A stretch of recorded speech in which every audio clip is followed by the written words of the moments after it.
কেন নামাজ পড়বা?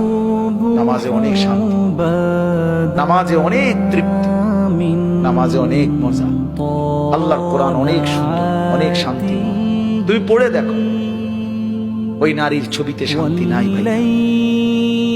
অশ্লীলতায় শান্তি হয় না, অতৃপ্তি বাড়ে, আরো দেখতে মন চায়। তাইলে তো তৃপ্তি হলো, তাইলে তো তৃপ্তি হলো। স্বামী স্ত্রী তো তৃপ্তি হয় হালাল ভাবে,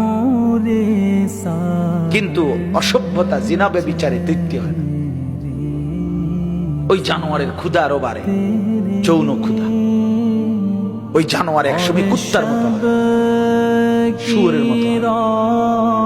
ব্যভিচারী অসভ্য নারী লোভী একদিন কুকুরের মতো হয়ে যায়। ইন তাহমিল আলাইহি ইয়ালহাস, এরপরে কি আও তাতরুকহু ইয়ালহাস। জানেন না এটার অর্থ মিয়া কি, বুঝবেন মনে না করলে। আল্লাহ তাআলা বলছে কুত্তার স্বভাব, ফামাসালুহু কামাসালিল কালব, এই কালব তো কুত্তা। আল্লাহ বলছে দুনিয়া লোভী কুত্তার মতো। মানে কি?